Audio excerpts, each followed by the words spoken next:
देश में इस वक्त चुनावों का दौर चल रहा है। कहीं विधानसभा के चुनाव के लिए पार्टियां दमखम लगा रही है तो कहीं उपचुनावों के लिए। ऐसे में चुनाव आयोग ने पार्टियों के कम मतदान के डर के चलते उपचुनावों की तारीखें भी बदल दी है। जो उपचुनाव 13 नवंबर को होने थे वही उपचुनाव अब 20 नवंबर को होने जा रहे हैं।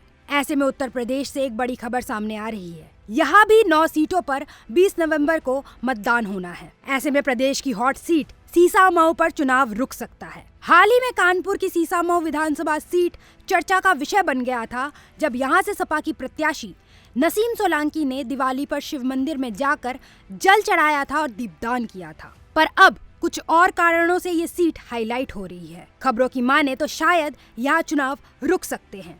इस विषय पर बात करने से पहले आपको बता देते हैं कि सीसामऊ सीट पर उपचुनाव क्यों हो रहे हैं। यहाँ से विधायक सपा के इरफान सोलंकी है। उनके ऊपर 2022 में कानपुर के ही जाजामऊ थाने में आगजनी का मुकदमा दर्ज हुआ था, जिसके बाद उन्हें 7 साल की सजा सुना दी गई थी। उनके जेल जाने के बाद ये सीट खाली हो गई और अब इस साल यहाँ उपचुनाव होने हैं, जहाँ सपा ने अपने प्रत्याशी के तौर पर इरफान की बीवी नसीम सोलंकी को खड़ा किया है। पर अब शायद इस सीट पर चुनाव रुक सकते हैं, क्योंकि इरफान सोलंकी ने अपनी जमानत याचिका और सजा के खिलाफ दायर याचिका पर इलाहाबाद हाई कोर्ट का दरवाजा खटखटाया था और अब उनकी इस याचिका पर सुनवाई चल रही है। इस मामले में बुधवार यानी आज सुबह 10 बजे सुनवाई शुरू हुई। जस्टिस राजीव गुप्ता और जस्टिस विपिन दीक्षित की डिवीजन बेंच इरफान सोलंकी के मामले की सुनवाई कर रही है। अब अगर इस सुनवाई का नतीजा ये निकलता है कि हाई कोर्ट अगर सोलंकी के मामले पर रोक लगा देती है तो इरफान सोलंकी के विधानसभा की सदस्यता बहाल हो जाएगी